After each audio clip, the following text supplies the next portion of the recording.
এই শুনতে পাচ্ছ তোমরা? জি ম্যাম। আচ্ছা শোনো, pre operative preparation for elective major surgery, এটা হচ্ছে গত ক্লাসে আমি ইনভেস্টিগেশন পর্যন্ত পড়াইছিলাম, ঠিক আছে?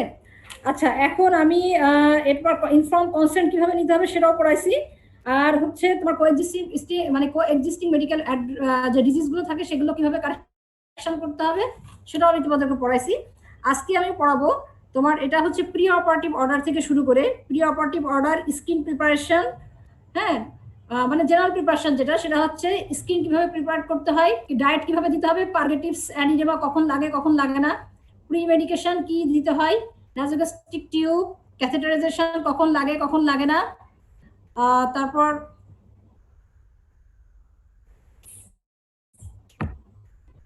ব্লাড ট্রান্সফিউশন কখন লাগবে, প্রি অপারেটিভ ভলিউম কারেকশন কখন লাগবে, মানে প্রত্যেকটা হেডলাইন আছে আর কি, যেটা আমি এখন একটা একটা করে তোমাদের বলবো, ঠিক আছে? আচ্ছা ফার্স্ট হচ্ছে স্কিন প্রিপারেশন। স্কিন প্রিপারেশন হচ্ছে যে তোমার ফার্স্ট হচ্ছে pre operative order. Pre operative order হচ্ছে অপারেশনের আগের দিন তোমরা প্রি অপারেটিভ অর্ডার লিখবা। হ্যাঁ, আগের দিন লিখতে হবে, যেটা আগের দিন মানে দুপুরবেলা শুরু করতে হবে বা বিকালবেলা শুরু করো বা সকালে দিতে পারো, সেটা সমস্যা না, একটা প্রি অপারেটিভ অর্ডার থাকবে। তো স্কিন প্রিপারেশনের মধ্যে যেটা হচ্ছে ফার্স্টে শেভিং।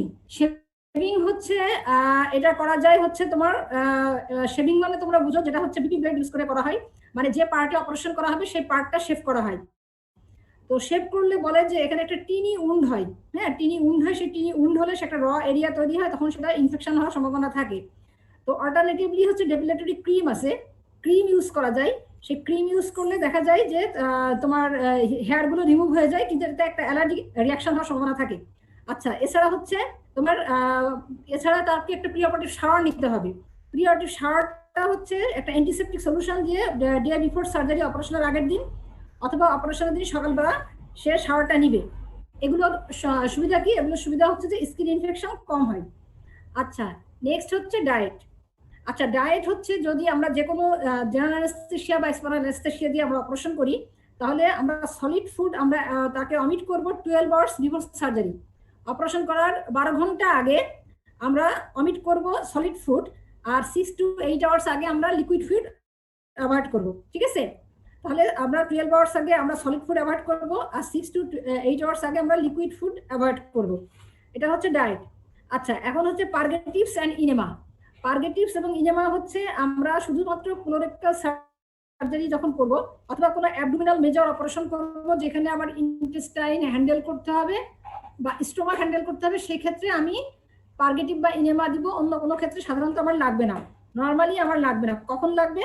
পেশেন্ট যদি ওয়েল রেগুলেটেড থাকে, বাউল মুভ করে, ওয়েল রেগুলেটেড মানে রেগুলার সে বাউল মুভ করে, প্রতিদিন বা 2 দিন পর পর প্রতিদিনই বাউল মুভ করে, তাহলে তার প্রিপারেশন লাগবে না। কিন্তু যদি কোলোরেক্টাল সার্জারি করি বা যদি কোনো অ্যাবডোমিনাল অপারেশন করি তাহলে তার ইনেমা লাগবে। আচ্ছা এরপর হচ্ছে প্রি মেডিকেশন। প্রি মেডিকেশন হচ্ছে এটা হচ্ছে যে অনেক সময় পেশেন্টের অ্যানজাইনা হয়, খুব টেনশন হয়, তারপর দেখা যায় প্রেশার বেড়ে গেছে, প্যালপিটেশন হচ্ছে, ঘুম হচ্ছে না, সেক্ষেত্রে অপারেশনের আগের দিন রাত্রে আমরা অনেক সময় একটা এনজিওলাইটিক দিয়ে দিই, সেটা হচ্ছে তোমার সিডেটিভ হিসেবে কাজ করে এবং এনজিওলাইটিক হিসেবে কাজ করে, সেক্ষেত্রে আমরা বেনজোডায়াজিপিন দিয়ে থাকি। আচ্ছা এরপর হচ্ছে ক্যাথেটারাইজেশন। আচ্ছা ন্যাসোগ্যাস্ট্রিক টিউব। ন্যাসোগ্যাস্ট্রিক টিউব বলছে যে ন্যাসোগ্যাস্ট্রিক টিউব আমার সব অপারেশনে লাগে না, যেমন কোলেসিস্টেক্টমি করতে গেলে আমার লাগবে না, আর যে কোনো সাধারণত কোনো অপারেশনে লাগে না, শুধুমাত্র যদি স্টোমাকের অপারেশন করি বা ইন্টেস্টাইনে কোনো অপারেশন করি, intestinal obstruction, gastric outlet obstruction, সেই ক্ষেত্রে আমার ন্যাসোগ্যাস্ট্রিক টিউব লাগে, অন্যান্য জায়গায় লাগে না। বা দেখা যায় কোনো অবেস পেশেন্ট পোস্ট অপারেটিভলি তার মানে পোস্ট অপারেটিভলি তোমরা জানো যে স্পাইনাল বা জেনারেল অ্যানেস্থেসিয়া দিয়ে অনেক সময় দেখায় পোস্ট অপারেটিভলি প্যারালাইটিক আইলিয়াস হয়। প্যারালাইটিক আইলিয়াস মানে ইন্টেস্টাইন তার মুভমেন্ট ফিরে আসতে অনেক দেরি হয়। এই প্যারালাইটিক আইলিয়াস টার্মটা কি তোমরা জানো? বলো তো প্যারালাইটিক আইলিয়াস মানে কি? আমার পেরিস্টালসিস হবে না, ileum. Very good, very good. Peristalsis হবে না, পেরিস্টালসিস হবে না। এটা হচ্ছে অপারেশনের পরে যেহেতু অনেকগুলো ড্রাগস ইউজ করা হয় জেনারেল বা স্পাইনাল দিয়ে, তো দেখা যায় যে বাউল মুভ করতেছে না, সেটা হচ্ছে অ্যানেস্থেসিয়ার জন্য হতে পারে, ড্রাগসের জন্য হতে পারে, অনেক সময় ইলেকট্রোলাইট পটাশিয়াম কম হয়ে গেলে হতে পারে, পটাশিয়াম বেশি হলেও হতে পারে, স্পাইনাল ইনজুরি হতে পারে, মানে প্যারালাইটিক আইলিয়াসের বিভিন্ন কারণ আছে। তো বিভিন্ন কারণের মধ্যে এটা একটা যে অপারেশন লেন্দি টাইম অপারেশন, একটা মেজর অপারেশন করছে, অনেকক্ষণ অপারেশন হয়েছে, হওয়ার পরে দেখা যায় যে তার বাউল মুভমেন্ট ফিরে আসতে অনেক সময় লাগে, এটাকে বলা হয় প্যারালাইটিক আইলিয়াস। তো যেসব পেশেন্টের দেখা যায় লং টাইম অপারেশন লাগতেছে, প্যারালাইটিক আলিয়াসের সম্ভাবনা থাকে, এসব পেশেন্টকে এনজি টিউব দেওয়া হয়। বা আর গ্যাস্ট্রিক আউটলেট অবস্ট্রাকশন বা স্টোমাকের অপারেশনের ক্ষেত্রে এনজি টিউব দেওয়া হয়, ইন্টেস্টিনাল অবস্ট্রাকশনের অপারেশনের ক্ষেত্রে এনজি টিউব দেওয়া হয়। সব পেশেন্টের তাহলে লাগে না। আচ্ছা, ক্যাথেটারাইজেশন হচ্ছে ক্যাথেটার কখন কখন তুমি দিবা। ক্যাথেটার সব পেশেন্টের দিতে হয় না, শুধুমাত্র যখন পেলভিক সার্জারি করবা, যখন পেশেন্টের ইউরিন আউটপুট মনিটর করবা, তখন শুধু ক্যাথেটার দিবা। বা কোন অ্যানাল সার্জারি মানে রেকটাম অ্যানাল ক্যানাসের আশেপাশে কোনো সার্জারি করছো, তখন তো দেখা যায় যে খুব পেইন হওয়ার সম্ভাবনা আছে, তখন পেইনের জন্য তার ইন্টিউবেশন হচ্ছে না, শুধুমাত্র সেই সময় তুমি ক্যাথেটার দিবা, নরমালি ক্যাথেটার দিবা না। সব পেশেন্টকে ক্যাথেটার দিবা না। কখন কখন দিবা?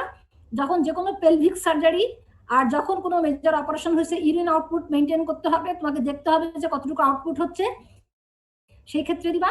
আর কোনো অ্যানাসে বা একটা কোনো বড় অপারেশন সব পেশেন্টের ব্লাড লাগে না। কিছু কিছু অপারেশন আছে, যেমন মেজর অপারেশন, মনে করো যে তোমার ইদানিং মাস্টেক্টমিতেও লাগে না, আগে লাগতো, তারপরে কোনো অনেক বড় অপারেশন করছো, মানে তোমার যেখানে যেমন মনে করো যে রিসেকশন অ্যানাস্টোমোসিস করবা বা মেজর কোনো বড় অপারেশন, হ্যাঁ, পেশেন্টের আগে থেকে তার ইয়ে ছিল, শকেট ছিল বা ব্লাড লস ছিল, সেই ক্ষেত্রে তোমার ব্লাড লাগে। হ্যাঁ, সব ক্ষেত্রে লাগে না। যখন ব্লাড লাগবে সেক্ষেত্রে আগে থেকে তুমি গ্রুপিং প্রসেসিং করে ব্লাডটা রেডি রাখবা। আচ্ছা, আর সবাই ফ্রি হও, ঠিক আছে? সবাই ফ্রি হও, আমি একটু লেটে ঢুকছি, ডোন্ট টেন্স। আর হচ্ছে ওই যে যাদের নাম দিয়ে একটু ইয়ে করো, নামটা লিখো, আমার যে পার্সেন্টেজ চেক করতে হয়, তো টিচাররা পার্সেন্টেজ নিয়ে কথা বলতেছে গ্রুপে, ঠিক আছে?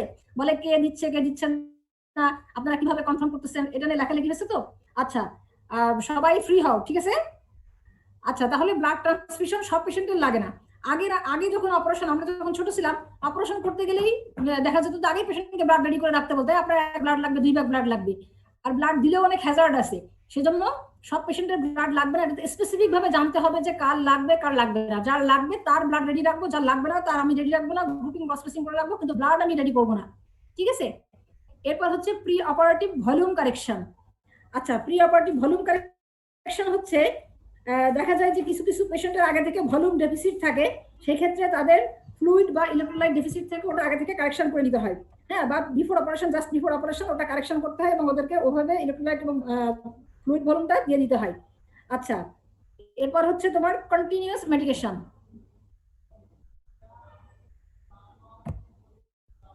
আচ্ছা, কন্টিনিউয়াস মেডিকেশন হচ্ছে যে আমি তোমাদের আগের দিন বলছিলাম যে কিছু কিছু ড্রাগ আছে যেগুলো হচ্ছে তোমার অপারেশনের দিনও সকালবেলা খাবে, যেমন অ্যান্টি হাইপারটেনসিভ ড্রাগ, সেটা অপারেশনের দিন সকালবেলা খাবে, কিন্তু কখনোই মানে তোমার যেমন ডায়াবেটিস একটা অফ থাকবে, কিন্তু হাইপারটেনশনের ওষুধটা অবশ্যই খাবে, শুধু অ্যান্টি হাইপারটেনসিভ না, স্টেরয়েড, ডিগক্সিন, লেভোথাইরক্সিন। কি কি drug? Levothyroxine, digoxin, anti hypertensive drug আর স্টেরয়েড। হ্যাঁ, মনে রেখো যে steroid, levothyroxine, anti hypertensive drug আর হচ্ছে ডিগক্সিন, এই 4টা ড্রাগ এটা হচ্ছে অবশ্যই অপারেশনের আগে সে কন্টিনিউ করে যাবে, এবং পেরি অপারেটিভ পিরিয়ড, অপারেশনের আগে এবং অপারেশনের পরপরই এগুলো অবশ্যই সে কন্টিনিউ করবে। আচ্ছা, তাহলে 4টা ড্রাগ সে কন্টিনিউ করলো, কিন্তু ওরাল অ্যান্টিকোয়াগুলেন্ট মানে যেমন হচ্ছে তোমার অ্যাসপিরিন, তারপরে হচ্ছে তোমার ক্লোপিডিগ্রল, তোমরা নাম শুনছো অ্যাসপিরিন, ক্লোপিডিগ্রল। এই অ্যাসপিরিনটা এটা অপারেশন করার যে রোগীটি আগে হিস্ট্রি নিবা যে সে অ্যাসপিরিন খায়, তাকে মানে যেমন ইসকেমিক হার্ট ডিজিজে অ্যাসপিরিন খায়, সেই পেশেন্টের কি করবা, অপারেশনের 5 থেকে 7 দিন আগে ওটা বন্ধ করে রাখবা, ঠিক আছে? অপারেশনের আগে 7 দিন আগে বন্ধ করে না রাখলে এই পেশেন্টের কি হবে? অ্যাসপিরিন খেলে আমাকে বলো তো, যদি অ্যাসপিরিন সে অপারেশনের আগের দিন পর্যন্ত খায় তাহলে কি হবে বলো তো? ব্লিডিং হবে, হেমোরেজ বেশি হবে। হ্যাঁ হ্যাঁ, হেমোরেজ হবে। আচ্ছা, ব্লিডিং হবে। আচ্ছা, ঠিক আছে, ওকে। তাই সেজন্য 5 থেকে 7 দিন আগে লাইফ লং মনে রাখবা তোমার অ্যাসপিরিন বন্ধ রাখবা। এবং ক্লোপিডোগ্রাল ড্রাগ যেটা আছে সেটা হচ্ছে সুবিধা কি, রিসেন্ট আসছে কয়েক বছর, ক্লোপিডোগ্রাল ইসকেমিক হার্ট ডিজিজে খাই, অপারেশনের 2 দিন আগে বন্ধ রাখলে হয়, মিনিমাম 2 দিন আগে বন্ধ রাখবে। আচ্ছা, এরপর বলছে প্রোফাইল্যাক্সিস এগেইনস্ট সার্জিক্যাল ইনফেকশন। আচ্ছা, প্রোফাইল্যাক্সিস এগেইনস্ট সার্জিক্যাল ইনফেকশন, আমাদের দেশে তোমরা একটা জিনিস খেয়াল করবা ওটিতে, যে প্রত্যেক পেশেন্টকে ওটিতে তুলেই কি করা হয়, আগে একটা অ্যান্টিবায়োটিক দিয়ে দেওয়া হয়, বুঝছো? মানে প্রোফাইল্যাক্টিক অ্যান্টিবায়োটিক ওটি টেবিলে তুলেই আগে পেশেন্টকে, সিস্টার অ্যান্টিবায়োটিক দিয়েছেন একটা 1 গ্রাম 2 গ্রাম সেপ্রাক্সিন সিফোরাক্সিন দিয়ে দেওয়া হয়, কিন্তু অ্যাকচুয়ালি এটা রুল না। রুল হচ্ছে যে প্রোফাইল্যাক্সিস এগেইনস্ট সার্জিক্যাল ইনফেকশন হচ্ছে যে পেশেন্ট লাগবে তাকে দিতে হবে, যার লাগবে না তাকে দিতে হবে না। যেমন বাইরে ইউরোপিয়ান কান্ট্রিতে বা আমেরিকাতে, বাইরের দেশে এটা স্ট্রিক্টলি মেনটেন করা হয়, এবং ওদের যার মনে কম উন খুব তাড়াতাড়ি হিল করে, ওদের মেনটেন হয়। আমাদের দেশে তো মেনটেন হয় না, কারণ আমাদের ওটি তো আইডিয়ার ওটি না, আমাদের ওটিতে দেখো জুতা পরে ঢুকে, বাইরে জুতা পরে ওটির ভিতরে ঢুকে যাচ্ছে, ওটির বাইরে যে প্রি অপারেটিভ রুম ওখানে মানে জুতা পরে ঢুকা নিষেধ, ওখানে নর্মাল ড্রেসে ঢুকা নিষেধ, নর্মাল ড্রেস পরে ঢুকে যাচ্ছে, মানে আমাদের তো কোনো কিছু আসলে মেনটেন হয় না। তো সেই জন্য আমাদের ওগুলো কোনো রুল আসলে অ্যাকচুয়ালি আইডিয়াল যে নিয়ম সেগুলো কোনো কিছুই ফলো করা হয় না। তাহলে কি হবে, প্রোফাইল্যাক্সিস এগেইনস্ট সার্জিক্যাল ইনফেকশন যদি বইয়ের কথা বলো, আইডিয়াল মেথড কি, যদি ক্লিন উন্ড হয় তাহলে কখনোই অ্যান্টিবায়োটিক লাগে না। কিন্তু কখন লাগবে, যদি ক্লিন কন্টামিনেটেড উন্ড হয় আর তোমার হচ্ছে কন্টামিনেটেড উন্ড হয়, তাহলে কখন কখন লাগবে, যদি বলছে যে ক্লিন কন্টামিনেটেড হয়, কন্টামিনেটেড অপারেশন হয়, তাহলে অ্যান্টিবায়োটিক প্রোফাইলেক্টিক্যালি দিতে হবে। কখন এটা দিবা, এটা দিবা হচ্ছে তোমার ইন্ডাকশন অফ অ্যানেস্থেসিয়া, মানে অ্যানেস্থেসিয়ার ইন্ডাকশন মানে বুঝো, আমাকে একটু বলো তো একজন, ইন্ডাকশন অফ অ্যানেস্থেসিয়া মানে কি বলো তো? কোন কোন ক্ষেত্রে ম্যাম? আচ্ছা, অ্যান্টিবায়োটিক কখন কখন দিতে হবে আমি বলবো, আমাকে একজন বলো যে ইন্ডাকশন অফ অ্যানেস্থেসিয়া এই শব্দটার মানে কি, এটা বলো তো। অ্যানেস্থেসিয়া দেওয়া শুরু করা। হ্যাঁ, জাস্ট মানে ইনটিউবেশন যখন করা হয়, তোমরা দেখছো না যে অ্যানেস্থেটিস্ট ফার্স্টে পেশেন্টকে তোলা হয়, তোলার পরে দেখো না যে তো অ্যানেস্থেসিয়ার যারা অ্যানেস্থেটিস্ট থাকেন তারা কাগজপত্রগুলো চেক করেন সবকিছু ঠিকঠাক আছে কিনা, প্রেশারটা দেখেন, তারপরে মুখটা হা করেন, দেখো না, দেখছো না তোমার ওটিতে মুখটা হা করে, তারপরে হচ্ছে তাকিয়ে করে, তার টিথ গুলো ঠিক আছে কিনা দেখে নেয়, জ টিথ নেকের স্পাইনে কোনো প্রবলেম আছে কিনা, এগুলো দেখে নিয়ে তারপরে তাকে কি করে, তার মধ্যে তার টিউব ইনসার্ট করে, তাই না, এন্ডোট্রাকিয়াল টিউব দেয় না, এটা দিয়ে তো তাকে জিয়ে দেয়, তারপরে এন্ডোট্রাকিয়াল টিউব দেওয়ার ফার্স্টে তাকে কি করে, ওই তোমার হচ্ছে যে আইভি সিডেটিভ দেয়, ড্রাগ দেয়, তারপরে তোমার যখন একটু সিডেশন হয় তারপরে টিউব দেয়। এই যে টিউব দেওয়াটা, টিউব যে দিল এটাকেই বলা হয় ইন্ডাকশন, ঠিক আছে? ওই যে তোমাকে আইভি ড্রাগস দিল এবং হচ্ছে টিউব দিল, এটাকে বলা হয় ইন্ডাকশন অফ অ্যানেস্থেসিয়া। এরকম কোনো ডিউরেশন আছে? এটা আসলে বলে কি যে আধা ঘন্টা আগে দিবা, 20 মিনিট আগে দিবা, 1 ঘন্টা আগে দিবা, কোনো বইয়ে মানে এক এক বই এক এক বলে, সেজন্য তোমরা কমনলি কথাটা বলবা যে বিফোর ইন্ডাকশন অফ অ্যানেস্থেসিয়া বা just during induction of anaesthesia, ঠিক আছে? তোমার উদ্দেশ্য কি, তোমার উদ্দেশ্য হচ্ছে বলবা যে আমার ডিউরিং ইনসিশন আমার ড্রাগ কনসেন্ট্রেশনটা আমি ব্লাড লেভেলে যাতে পাই। আচ্ছা, তাহলে আমি বলছি যে যদি মানে মেটিকুলাস, তুমি অ্যাকচুয়ালি ইনফেকশন প্রিভেন্ট করার জন্য মেটিকুলাস সার্জিক্যাল টেকনিক অ্যাপ্লাই করবা এবং অ্যাসেপ্টিক টেকনিক অ্যাপ্লাই করে তুমি হচ্ছে অপারেশনটা করবা যাতে কোনো ইনফেকশন না হয়। আর অ্যান্টিবায়োটিক প্রোফাইলেক্টিক্যালি কখন দিবা, ক্লিন কন্টামিনেটেড এন্ড কন্টামিনেটেড অপারেশনে দিবা। তোমরা কি উন্ডের ক্লাসিফিকেশন তো জানো, তাই না? জি ম্যাম। চারটা তাই না? ক্লিন উন্ড, ক্লিন কন্টামিনেটেড আর dirty wound. Dirty. Very good. Clean wound, clean contaminated and dirty wound. তাহলে ক্লিন উন্ড এবং ক্লিন কন্টামিনেটেড উন্ডে তোমরা অ্যান্টিবায়োটিক প্রোফাইলেক্সিস বলো তোমাকে। প্যাসিভ, ইমিউনোগ্লোবুলিনটা প্যাসিভ। হ্যাঁ, মানে একটা হচ্ছে না স্টক্সাইড দিলা, এটা ইমিউনাইজেশন না প্যাসিভ? টক্সয়েডটা অ্যাক্টিভ আর হচ্ছে প্যাসিভ ম্যাম গ্লোবিউলিন যেটা দিব ওটা প্যাসিভ। Good, very good. আচ্ছা, তারপরে বলছে যে তাহলে প্রোফাইলেক্সিস, এরপর হচ্ছে তোমার prophylaxis against deep venous thrombosis.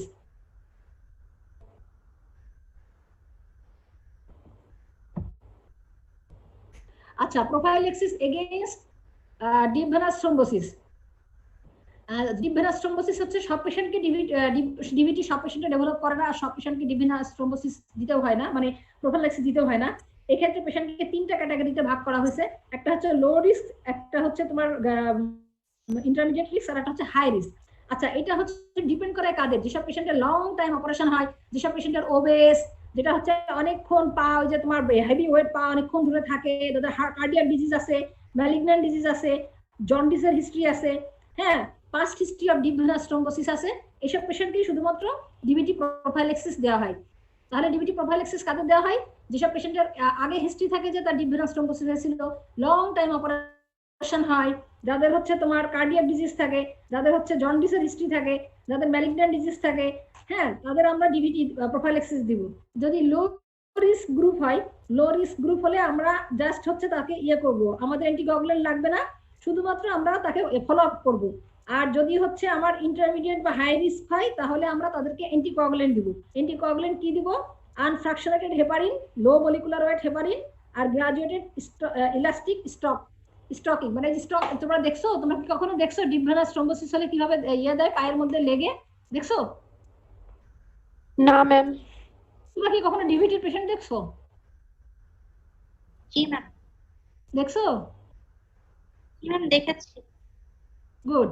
আচ্ছা, ডিবিটি হচ্ছে ডিবিটির পেশেন্ট হচ্ছে নেটেও দেখে নিও। ডিবিটি পেশেন্টের হচ্ছে তোমার যে পায়ের মধ্যে লেগের মধ্যে স্টকিং দেওয়া হয়। স্টকিং হচ্ছে গ্রাজুয়েটেড কম্প্রেশন স্টকিং, মানে ওটা এমন ভাবে পেঁচায় দেওয়া হয় যে আস্তে আস্তে প্রেসার পড়ে, প্রেসার পড়লে তোমার ভেনের মধ্যে যাতে থ্রোম্বোসিসটা না হয় ওটা দেওয়া হবে। আর আনফ্র্যাকশনেটেড হেপারিন দেওয়া হয়, আর লো মলিকুলার ওয়েট হেপারিন দেওয়া হয়। লো মলিকুলার ওয়েট হেপারিন আর ফ্র্যাকশনেটেড হেপারিন। আচ্ছা, এটা হলো তাহলে এটা আমার এই পর্যায়ে তোমার এটা শেষ হলো যে মেজর ইলেকটিভ সার্জারি করার আগে আমি তার হিস্ট্রি নিব, তার ফিজিক্যাল এক্সামিনেশন করব, তার ইনভেস্টিগেশন করব, তার কোমরবিড কন্ডিশন থাকলে সেটা কারেকশন করব, প্রি অপারেটিভ অর্ডার দিব, এবং আমি তার আর অ্যাসোসিয়েটেড কি কি লাগবে, তার স্কিন কিভাবে প্রিপেয়ার করব, তার বাউল প্রিপারেশন লাগবে কিনা, তার ব্লাড লাগবে কিনা, ফ্লুইড ইলেকট্রোলাইট লাগবে কিনা, তারপরে তার অ্যান্টিবায়োটিক প্রোফাইলেক্সিস লাগবে কিনা, টিটেনাস প্রোফাইলেক্সিস লাগবে কিনা, তারপরে তার হচ্ছে ডিপ ভেনাস থ্রোম্বোসিস প্রোফাইলেক্সিস লাগবে কিনা, তারপরে হচ্ছে এনজি টিউব লাগবে কিনা, ক্যাথেটার লাগবে কিনা, এগুলো আমি তোমাদেরকে বলছি। প্রি মেডিকেশন লাগবে কিনা, এগুলো হচ্ছে প্রত্যেকটা পেশেন্টের ক্ষেত্রে চিন্তা করতে হবে এবং অর্ডার লিখতে হবে এবং এটা ফলো আপ করতে হবে। ঠিক আছে? আচ্ছা, নেক্সট হচ্ছে এটা অ্যাকচুয়ালি অ্যানেস্থেশিয়ার, কিন্তু এটা তোমাদের শর্ট নোট আসে। শর্ট নোট আসে। এটা হচ্ছে হোয়াট ইজ এএসএ। এটা হচ্ছে American society of anaesthesiologist. American society of anaesthesiologist ওনারা কি করেছেন, ওনারা হচ্ছে এটাকে নাম দিয়েছেন এএসএ, মানে পেশেন্টকে অপারেশনের আগে পেশেন্টকে 5টা গ্রেডে ভাগ করছেন তাদের রিস্ক অনুযায়ী। কোমরবিড কন্ডিশন আছে কিনা, কোমরবিড কন্ডিশন থাকলে তারা কোন গ্রেডে পড়বে সে অনুযায়ী কি প্রিকশন নিতে হবে সে অনুযায়ী 5টা গ্রেডে তাদেরকে ভাগ করছেন। ঠিক আছে? তার মধ্যে হচ্ছে বলছে যে grading for assessment of risk for major surgery and anaesthesia. তোমাদের রিটেনে কোশ্চেন ছিল যে 45 years old lady obese uncontrolled diabetes mellitus going to major abdominal elective surgery, what are the risk? আচ্ছা, তো এখন হচ্ছে এখন সেই রিস্ক গুলো বলতে গেলে তোমাদেরকে হচ্ছে এই জিনিসটা জানতে হবে এবং প্র্যাকটিক্যালিও জানতে হবে যে আমেরিকান সোসাইটি অফ অ্যানেস্থেসিওলজিস্ট পেশেন্টের কোমরবিড কন্ডিশন, ডিজিজ কন্ডিশন সবকিছু দেখে কিভাবে পেশেন্টদেরকে কিভাবে গ্রেডিং করছে। তো গ্রেড 1 কি, ক্লাস 1 কি, ক্লাস 1 হচ্ছে নর্মাল হেলদি ইন্ডিভিজুয়াল, নো কো এক্সিস্টিং মরবিড কন্ডিশন। হ্যাঁ, আচ্ছা, নর্মাল হেলদি ইন্ডিভিজুয়াল মানে কার যেটা কোনো কোমরবিড কন্ডিশন নাই, নর্মাল, নর্মাল আমাদের মতো নর্মাল, আমাদের কোনো আল্লাহর মধ্যে কোনো সমস্যা নাই, ডায়াবেটিস প্রেশার শ্বাসকষ্ট যার কারো কোনো সমস্যা নাই, সে হচ্ছে ক্লাস 1 এ পড়বে। আচ্ছা, তারপর হচ্ছে তোমার ক্লাস 1 মানে এটা হচ্ছে তোমার গ্রেড 1। আচ্ছা, এরপর হচ্ছে গ্রেড 2। গ্রেড 2 হচ্ছে mild to moderate systemic disease, control diabetes mellitus and hypertension. তার মানে তার mild to moderate systemic disease আছে যেটা হচ্ছে কন্ট্রোল হবে ডায়াবেটিস মেলাইটাস দ্বারা এবং হাইপারটেনশন দ্বারা কন্ট্রোল করা যাবে, মানে যেটা হচ্ছে কন্ট্রোলে আছে, গ্রেড 2। আচ্ছা, গ্রেড 3 হচ্ছে severe systemic disease which is not incapacitating, example uncontrolled diabetes mellitus, hypertension and heart disease with limited exercise tolerance. তাহলে গ্রেড 3 কি, গ্রেড 3 হচ্ছে তোমার severe systemic disease which not incapacitating, মানে তার হচ্ছে যেমন তোমাদের কোশ্চেনে যেটা ছিল আনকন্ট্রোলড ডায়াবেটিস মেলাইটাস, হাইপারটেনশন এবং হার্ট ডিজিজ, হ্যাঁ, এটা হচ্ছে তোমার গ্রেড 3 তে যাবে। আচ্ছা, গ্রেড 4 হচ্ছে incapacitating systemic disease which is life threatening, severe and persistent angina. তাহলে গ্রেড 4 কারা, এটা হচ্ছে incapacitating systemic disease which is life threatening, হ্যাঁ, সিভিয়ার এবং পারসিস্টেন্ট অ্যানজাইনা, এটা হচ্ছে গ্রেড 4। আচ্ছা, এটা কিন্তু তোমাদের মুখস্থ রাখতে হবে কারণ এটা রিজনের কোশ্চেন, শর্ট নোট আসে তোমাদের রিজনেও থাকে। আচ্ছা, গ্রেড 5। গ্রেড 5 হচ্ছে গ্রেড 5 কে আবার এ আর বি দুভাগে ভাগ করা হয়েছে। এ হচ্ছে moribund patient who is not expected to live and surgery performed as a last resort, মানে যেটা মরিবান্ড পেশেন্ট, মরিবান্ড মানে বুঝো, মরিবান্ড মানে বুঝো তোমরা, মৃত্যুসজ্জা রোগী। ভেরি গুড, মানে এটা জানো এই টার্মটা আমি কখন শিখি, এটা হচ্ছে আমি যখন মানে আমাদের খাদেম স্যার, যে খাদেমুল ইসলাম স্যার, সে স্যার আমাদেরকে শুধু বলতেন, আমাদের বারবার আমাদেরকে দুইটা শব্দ উচ্চারণ করতেন, একটা বলতেন মরিবান্ড আর একটা বলতেন হচ্ছে নবিশ, বুঝছো, নভিস আর মরিবান্ড বলতেন। আর নভিস মানে হচ্ছে তখন আমি ভাবতাম স্যার আমাদেরকে মানে গালি দেন, বুঝছো, মানে আমাদেরকে স্টুডেন্টদেরকে বেশি গালি গালাজ করতেন না, ওই যে আমাদের সাথে যে অ্যাসিস্ট্যান্ট রেজিস্ট্রার মেডিকেল অফিসার ওদেরকে এরকম স্যার বকা দিতেন, তা শুধু বলতেন নভিস। আমি যত সব নভিস ডাক্তার পেয়েছি, নভিস, তো নভিস মানে আমি পরে ডিকশনারি খুঁজে দেখলাম স্যার কি গালি দেন, নভিস মানে কি বলতো? সবে মাত্র কাজ শিখলো ম্যাডাম। ভেরি গুড, নভিস মানে হচ্ছে নতুন, মানে নতুন আন করা, মানে কিছুই পারে না, জাস্ট কেবল ঢুকছে আর কি, কেবল কাজ শিখতেছে, সেটা নভিস। আর স্যার বলতে মরিবান্ড। তাহলে মরিবান্ড হচ্ছে moribund patient who is not expected to live and surgery perform as a last resort, মানে এই পেশেন্টকে তোমার বাঁচবে না কিন্তু তোমার অপারেশন করতে হচ্ছে, মানে লাস্ট রিসোর্ট, আর কোনো উপায় নাই, কোনো উপায় নাই, বাধ্য হয়ে তুমি অপারেশন করতেছো, তার চান্স বলবে 50-50, 50-50 মানে তোমার হয় বাঁচবে নাই মরবে। আচ্ছা, এরপর হচ্ছে গ্রেড 5B, বি হলো সার্জারি পারফর্ম অ্যাজ ইমার্জেন্সি। হ্যাঁ, সার্জারি পারফর্ম অ্যাজ ইমার্জেন্সি, যেমন যেটা হচ্ছে তোমার ইমার্জেন্সি হিসেবে সার্জারি করা হচ্ছে, যেমন হচ্ছে মনে করো ইন্টেস্টাইনাল অবস্ট্রাকশন, সেপ্টিসেমিয়া ডেভেলপ করে গেছে, পারফোরেশন, তোমার হচ্ছে যে কোনো গ্যাস্ট্রিক পারফোরেশন বা ইন্টেস্টাইনাল পারফোরেশন যেটা সেপসিস ডেভেলপ করছে, বা এরকম মানে অ্যাপেন্ডিকুলার। আমি একটা পেশেন্ট দেখছিলাম এরকম ময়মনসিংহ মেডিকেলে, একটা এল্ডারলি 85 ইয়ার্স, অ্যাপেন্ডিকুলার মানে অ্যাপেন্ডিক্স বাস্ট অ্যাপেন্ডিক্স হয়ে গেছে, সে সেপসিস, সে অপারেশন করলেও মরবে না করলেও মরবে। সেটা হচ্ছে surgery perform as emergency, emergency হিসেবে করা হয়, ইটস গ্রেড 5। আচ্ছা,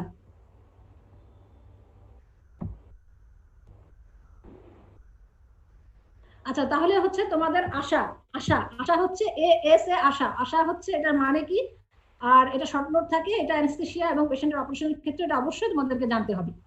তাহলে আমার ওইটা শেষ হয়ে গেল, ওটা হচ্ছে মেজর ইলেকটিভ সার্জারির আগে কিভাবে প্রিপারেশন নিবা, ওটা শেষ। ওটার মধ্যে দেখো অনেকগুলো স্টেপ চলে গেছে, আমি বারবার বলছি স্টেপগুলো এটা জানা হলে প্রত্যেকটা যে কোনো অপারেশনের আগে এই কমন কথাগুলো তোমার জানা হয়ে গেল। এখন আমি তোমাদের আর একটা টপিকস পড়াবো, এই টপিকস পড়ায় আজকে শেষ। এটা হচ্ছে প্রি অপারেটিভ, এটা তোমরা জানো, আমি তোমাদের একদিন টিউটোরিয়াল ক্লাস দিছিলাম। এটা হচ্ছে pre operative preparation in a case with obstructive jaundice. হ্যাঁ, pre operative preparation in a case with obstructive jaundice আমি টিউটোরিয়ালে পড়াছিলাম, তোমাদের কি মনে আছে? কেউ কিছু বলতে পারবা? যে একটা কথা বলতে পারবা? ম্যাম প্রথম বিন টাইম দেখে নিতে হবে, যদি প্রথম বিন টাইম বেশি থাকে দেন ভিটামিন কে ইনজেকশন দিতে হবে। মানে এটা হচ্ছে যে তোমার মানে অ্যাজ এ হোল সব পেশেন্টের কমন প্রিপারেশন ছাড়াও স্পেশাল সিচুয়েশনে, স্পেশাল অপারেশনে কিছু কিছু আলাদা মেজারমেন্ট আছে। হ্যাঁ, তো সেরকম যেমন কোনো একটা সার্জারি করার আগে কিছু আছে, তারপরে কোনো পেশেন্টের যদি ব্লিডিং ডিসঅর্ডার থাকে আগে থেকে তার আছে, যদি ইসকেমিক হার্ট ডিজিজ থাকে তার আছে, যদি কোনো পেশেন্টের থাইরয়েডটক্সিস আছে তার প্রিপারেশন একরকম আছে, আর ডায়াবেটিস থাকলে কিভাবে মানে তার প্রিপেয়ার করতে হবে সেটা আমি তোমাদেরকে পড়ালাম। তো যদি কোনো পেশেন্টের অবস্ট্রাকটিভ জন্ডিস থাকে তাহলে তাকে কিভাবে প্রিপেয়ার করবা, প্রথমে তুমি detail history and physical examination করবা, যেটা কমন প্রত্যেকটা পেশেন্টের ক্ষেত্রে কমন। তুমি তার হিস্ট্রি নিবা, নিয়ে তার ডায়াগনোসিস কনফার্ম করবা, ফিজিক্যাল এক্সামিনেশন করবা, ইনভেস্টিগেশন করবা। আচ্ছা, করার পরে তুমি দেখতে তার অবস্ট্রাকটিভ জন্ডিস। আচ্ছা, এবার হচ্ছে রুটিন মানে প্রত্যেক পেশেন্টের একই, তোমরা জানো ওই যে CBC, chest X-ray, RBS, ECG, blood urea, serum creatinine, হ্যাঁ, ব্লাড গ্রুপিং, এইচবিএস, এটা প্রত্যেকটা পেশেন্টের কমন, এটা হচ্ছে রুটিন টেস্ট সবার জন্য কমন। আচ্ছা, স্পেশাল ইনভেস্টিগেশন হচ্ছে আমার অবস্ট্রাকটিভ জন্ডিসের ক্ষেত্রে কি করতে হবে, সেটা হচ্ছে আমাকে কমপ্লিট লিভার ফাংশন টেস্ট করতে হবে। তোমরা একটা জিনিস জেনে রাখো যে এই যে কমপ্লিট লিভার ফাংশন টেস্ট, এটা সব পেশেন্টের কিন্তু কমনলি করবা না, অবস্ট্রাকটিভ জন্ডিসের পেশেন্টের করবা। কি কি করবা কমপ্লিট লিভার ফাংশন টেস্টের মধ্যে? তোমার serum albumin globulin ratio, SGPT, SGOT, alkaline phosphatase, prothrombin time, তারপর আর কি আছে বলো তো, আর কি আছে বলো? সেরাম বিলিরুবিন। হ্যাঁ, সেরাম বিলিরুবিন করবা, করে সোজা কথা লিভার ফাংশন টেস্ট যা যা আছে সব তোমার করতে হবে। আচ্ছা, প্রথমবিন টাইমটাকে যে ইউনিটে দেখা হয় এটাকে কি বলা হয় বলো তো? আইএনআর নাম শুনছো না? International international normalized ratio. হ্যাঁ, international normalized ratio, very good. আচ্ছা, এই টেস্টগুলো সব করছো। এছাড়া তোমার দেখা যায় যে অবস্ট্রাকটিভ জন্ডিসের পেশেন্টের ইমেজিং করতে হয়, আল্ট্রাসোনোগ্রাম করতে হয়, তোমার হচ্ছে এমআরসিপি করতে হয়, ইআরসিপি করতে হয়, সিটি স্ক্যান অফ অ্যাবডোমেন করতে হয়। এগুলো জাস্ট এটা করা হয় কেন? এটা হচ্ছে করা হয় যে তোমার ডায়াগনোসিস করার জন্য। আচ্ছা, আমার ডায়াগনোসিসটা দরকার না, তুমি ডায়াগনোসিস করছো, আমার দরকার যে তুমি এখন প্রি অপারেটিভ তাকে কিভাবে প্রিপেয়ার করবে। আচ্ছা, প্রি অপারেটিভ প্রিপেয়ার করতে গেলে তোমাকে কি কি করতে হবে? এখন তোমাকে হচ্ছে এই পেশেন্টের সাধারণত দেখা যায় যে অবস্ট্রাকটিভ জন্ডিস পেশেন্টের দেখা যায় ম্যাল নিউট্রিশন থাকে, অনেকদিন জন্ডিস থাকে, অ্যানোরেক্সিয়া থাকে, ভমিটিং থাকে, খেতে পারে না, সেজন্য তাদের ম্যাল নিউট্রিশন ডেভেলপ করে হাইপোপ্রোটিনেমিয়া হয়। সেজন্য তাদেরকে আগে থেকেই কি করতে হবে, ওরাল বা প্যারেন্টাল প্রোটিন দিতে হবে, দিয়ে তাকে কারেকশন করতে হবে। এদের ইনক্রিজ ইনসিডেন্স অফ ইনফেকশন, এদের ইনফেকশন হওয়ার সম্ভাবনা বেশি থাকে। এই জন্য এই পেশেন্টকে তুমি কি কি অ্যান্টিবায়োটিক দিবা? অ্যাম্পিসিলিন, জেন্টামাইসিন, মেট্রোনিরাজোল, অথবা সেফট্রাইজোল এবং মেট্রোনিরাজোল, অথবা সেফুরোক্সিম এবং মেট্রোনিরাজোল। এই অ্যান্টিবায়োটিক অবশ্যই এই পেশেন্টগুলোকে দিতে হবে জন্ডিসের পেশেন্টকে। আচ্ছা, bleeding tendency due to deficit of vitamin K, vitamin K ডেফিসিয়েন্সির জন্য ব্লিডিং টেন্ডেন্সি হবে। এই পেশেন্টের ক্ষেত্রে তোমরা জানো যে অবস্ট্রাকটিভ জন্ডিসের ক্ষেত্রে যে বাইল সল্ট যে অ্যাবজর্পশন হয় না, সেজন্য ভিটামিন কে ডিপেন্ডেন্ট ফ্যাক্টরগুলো অ্যাবজর্পশন হয় না। Vitamin A D E K addict যে কোনো প্রথম টাইম প্রোলাম হয়, এজন্য তোমাকে ইন্ট্রামাস্কুলার 10 মিলিগ্রাম মানে 1 ইউনিট আইএম প্রতিদিন একটা করে মিনিমাম 5 দিন তোমাকে ভিটামিন কে ইনজেকশন দিতে হবে। আচ্ছা, এরপর বলছে রেনাল প্রবলেম। রেনাল প্রবলেম মানে হেপাটোরেনাল সিনড্রোম। হ্যাঁ, এটা দেখা যায় যে অবস্ট্রাকটিভ জন্ডিস পেশেন্টের অপারেশন করতে গেলে তাদের হেপাটোরেনাল সিনড্রোম ডেভেলপ করতে পারে। কেন হেপাটোরেনাল সিনড্রোম ডেভেলপ করে? কতগুলো কারণ আছে। একটা হচ্ছে যে দেখা যায় যে জন্ডিস পেশেন্টের সাধারণত ডিহাইড্রেশন হয়। ডিহাইড্রেশন হলে তখন হচ্ছে রেনাল ফ্লুইড মানে রেনাল কিডনি পারফিউশন কম হয়। কিডনি পারফিউশন যদি কম হয় তাহলে সেখানে কি হবে, রেনাল ফেলিউর ডেভেলপ করতে পারে। তারপরে হচ্ছে রেনাল যে টিবিউলস গুলো আছে, রেনাল টিবিউলের মধ্যে বাইল সল্ট ডিপোজিশন হয়। বাইল সল্ট ডিপোজিশন হয়ে সেটাতে রেনাল ফেলিউর ডেভেলপ করতে পারে। এছাড়া যে ইনফেকশন আছে, ইনফেকশন থেকে সেপ্টিসেমিয়া হয়, সেখান থেকে রেনাল ফেলিউর ডেভেলপ করতে পারে। ঠিক আছে, তো সেই জন্য হচ্ছে এইসব পেশেন্টের হেপাটোরেনাল সিনড্রোম মানে কজ হচ্ছে মানে liver jaundice but renal failure হয়ে যাচ্ছে, এই জন্য টার্মটাকে বলা হয় হেপাটোরেনাল সিনড্রোম। আচ্ছা, এরপর malnutrition and hypoproteinemia, ওইটা আমি দুবার লিখে ফেলছি, সরি কারেকশন, এটা গেল।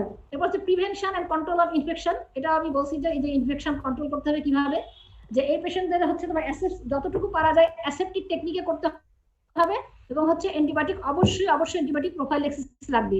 তো অ্যান্টিবায়োটিক প্রোফাইল্যাক্সিসের ক্ষেত্রে আমি বারবার একটা কথা বলতেছি যে তোমাদেরকে মানে মেট্রোনিডাজোলটা যোগ করতে হবে, মানে বোথ অ্যারোবিক এন্ড অ্যানারোবিক। এই তো সেপ্ট্রাকজন তো দিবাই, সেপ্ট্রাকজন বা সেফুরোক্সিম তুমি যেটাই দাও, বা অ্যাম্পিসিলিন জেন্ডামেসিন দাও, তার সাথে অবশ্যই মেট্রোনিডাজোল অ্যাড করবে। আচ্ছা, কন্ট্রোল অফ ব্লিডিং টেন্ডেন্সি, যে ব্লিডিং টেন্ডেন্সি কন্ট্রোল করার জন্য তোমরা কি করবা, এটাকে ভিটামিন কে ইনজেকশন দিবা। এই তোমরা স্ক্রিনে কে লিখতেছে আমাকে বলো তো, স্ক্রিনে কে লিখতেছো তোমরা আমাকে বলো,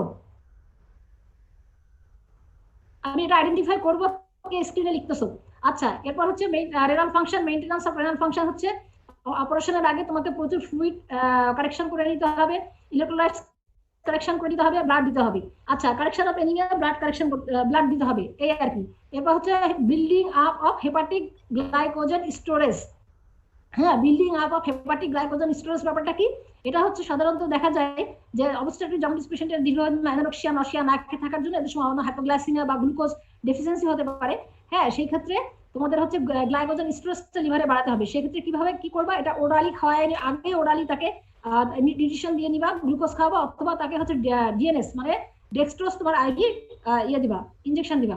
ঠিক আছে, আচ্ছা এখন হচ্ছে আমার পড়া আজকে এতটুকুই। কারো কোনো কোশ্চেন থাকলে আমাকে জিজ্ঞেস করো। Any question? Ma'am, renal function মেইনটেইনের জন্য কি করতে হবে একটু আরেকবার বলবেন? হ্যাঁ, রেনাল ফাংশন মেইনটেইন করার জন্য মানে রেনাল ফাংশন মানে কি, আমার কিডনি ফাংশন মানে কিডনি পারফিউশনটা মেইনটেইন করতে হবে, তাই না? কিডনি পারফিউশন মেইনটেইন করতে হবে মানে কি, তোমার ইউরিনে তোমরা জানো 1 ml per KG per hour normal urine formation, মানে একটা অ্যাডাল্টে নরমাল সে মিক্সচুরেট করে কত 1200 ml না, 1200 থেকে 1500 ml প্রতিদিন ইউরিন পাস করে 24 ঘন্টায়, তোমরা জানো। এটা যদি তুমি 1 ml পার কেজি মানে পার আওয়ার, হিসাবটা হয় যে প্রতি ঘন্টায়, মনে করো একটা মানুষের ওজন 50 কেজি, তার প্রতি ঘন্টায় তার প্রতি কেজিতে 1 ml ইউরিন পাস করবে, এটা হচ্ছে নরমাল। এখন যদি এটার নিচে থাকে তার মানে বুঝতে হবে যে তার রেনাল ফাংশনের প্রবলেম আছে। তো পেশেন্টকে রেনাল ফাংশনটা ইমপ্রুভ করার জন্য তাকে আগে থেকে ফ্লুইড কারেকশন করে নিতে হবে, Intra operative post operative fluid দিতে হবে, এবং হচ্ছে আরেকটা জিনিস আমি এখানে একটু মিস করছি, যেটা মনে করি এটা ম্যানিটল, প্রয়োজনে হচ্ছে ম্যানিটল ইউজ করবে। তা আগে ম্যানিটল ইউজ করতো, আসলে ইদানিং ম্যানিটল ইউজ করতেছে না। আমরা যখন ট্রেনি ছিলাম তখন দেখা যেত অবস্ট্রাকটিভ জন্ডিসকে তোমার 200 ml ম্যানিটল আইভি দিয়ে দিত বা ফুসেমাইড দিয়ে দিত রেনাল পারফিউশন ঠিক করার জন্য, কিন্তু অ্যাকচুয়ালি রেনাল পারফিউশন এটা জোর করে দেওয়া, আর্ট্রোজেনিক জোর করে দেওয়া। কিন্তু আমি যদি আগে থেকে ফ্লুইড কারেকশন করে রাখি, আমি যদি pre operative Intra operative post operative সবসময় পেশেন্টের ফ্লুইড ইলেক্ট্রোলাইট কারেকশন করি, তাহলে তো আবার হচ্ছে মানে রেনাল ফাংশন হ্যাম্পার্ড হচ্ছে না, মানে কিডনি আমার ফ্লুইড ঠিক মতো পাচ্ছে। আমি যদি এনিমিয়া কারেকশন করি, ব্লাডটা আমি দিয়ে রাখি, আমি যদি ফ্লুইড কারেকশন করি, ইলেক্ট্রোলাইট কারেকশন করি, তাহলে তো আমার কিডনি হ্যাম্পার্ড হচ্ছে না, মানে কিডনি ঠিক মতো কাজ করতে পারছে কিনা, বুঝছো? মানে আমি এর আগে আরেকটা টার্ম বলছি, একটা রেনাল ফাংশন মেইনটেইন করতে হবে। রেনাল ফাংশন তুমি যদি মেইনটেইন না করো তাহলে কি হবে, হেপাটোরেনাল সিনড্রোম। হেপাটোরেনাল সিনড্রোম কি, আমি বলছি যে রেনাল ফেলিউর হবে, না অ্যাকুইট কিডনি শাটডাউন হবে। হ্যাঁ, তো সেজন্য কিভাবে মেইনটেইন রেনাল ফাংশনটা কি মেইনটেইন দিবা, ফ্লুইড দিবা, ফ্লুইড ডেফিসিয়েন্সি থাকলে ফ্লুইড, প্রি অপারেটিভ, পার অপারেটিভ, পোস্ট অপারেটিভ দিবা, ব্লাড কারেকশন করবা, ইলেক্ট্রোলাইট কারেকশন করবা, তোমার ওই যে প্রয়োজনে তোমরা যদি এটা তো যদি কারেকশন না হয় ফ্লুইড দিচ্ছ, তাহলে তুমি ফ্লুসামাইড ইনজেকশন।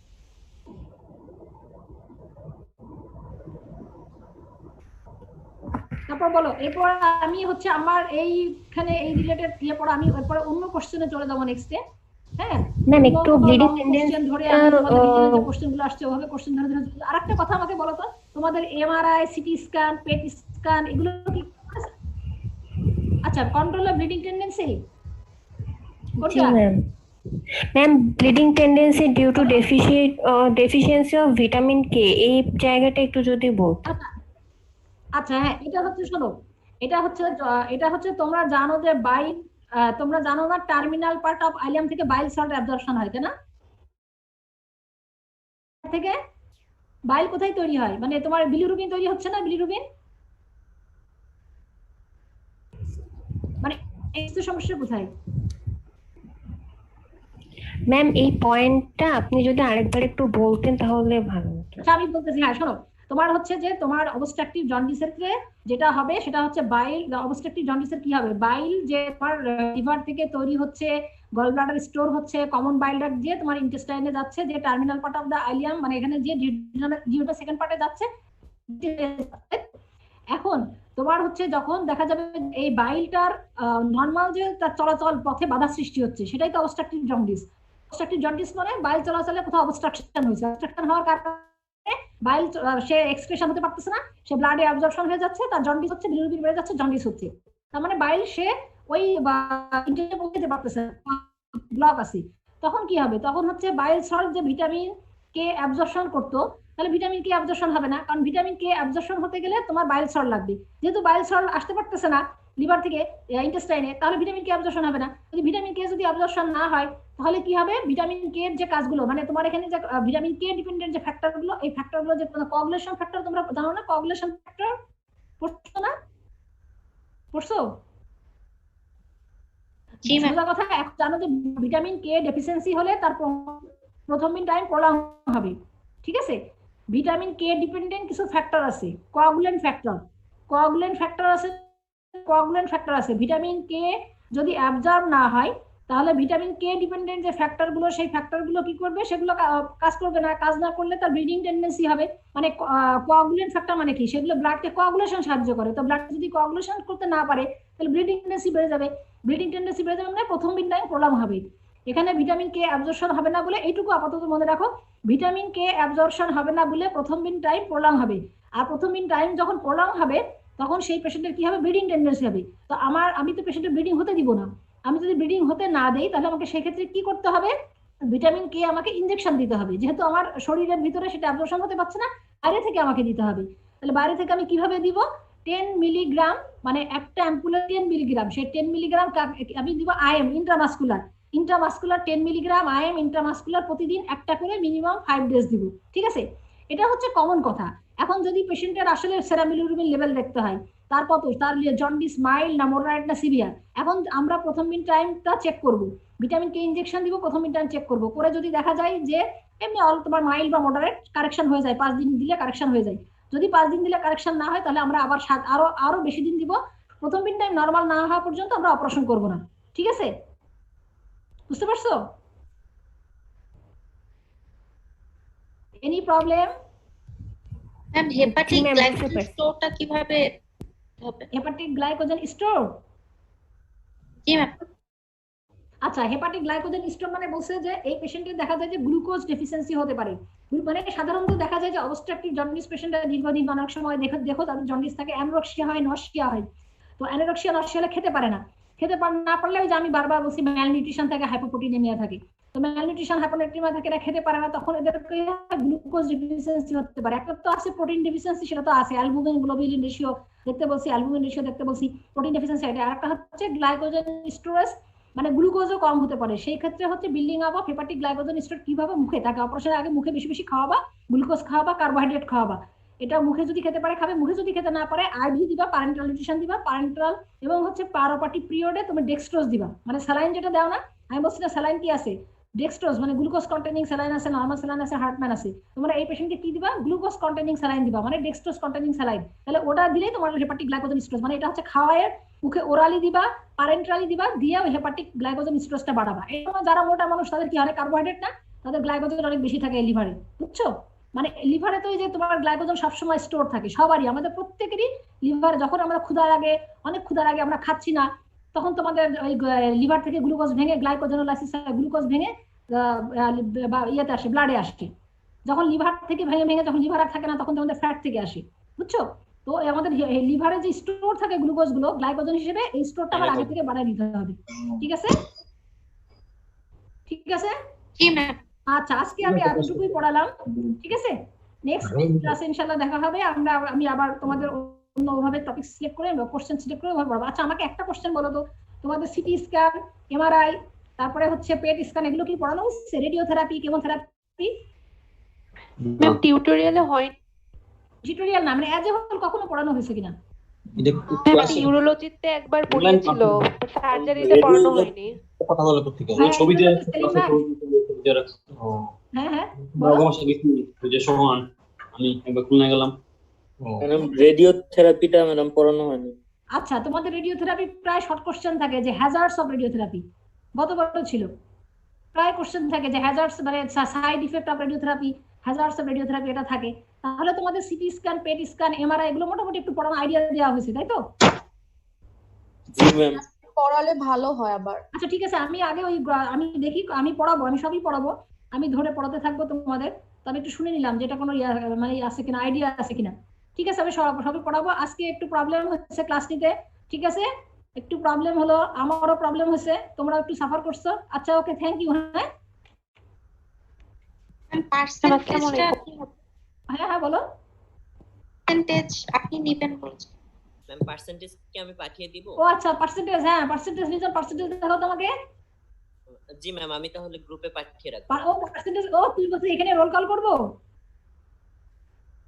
হ্যাঁ ম্যাম, আপনি বলেছেন চেক করবেন, এইজন্য। ম্যাম আপনি পার্টিসিপেন্টের স্ক্রিনশট দেখে নিয়ে তাহলে হবে। আচ্ছা ঠিক আছে, আচ্ছা দেখে নিব। আচ্ছা হ্যাঁ, ওটা নিয়ে দেখি লিখতেছে যে ওরা কিভাবে কি দিচ্ছে না দিচ্ছে, এগুলো নিয়ে লেখালেখি করতেছে। আচ্ছা ঠিক আছে, ওকে, আমি লিজনের কাছ থেকে নিয়ে নিব। আচ্ছা, thank you everyone. Thank you ma'am, আসসালামু আলাইকুম। আচ্ছা, ওয়ালাইকুম সালাম।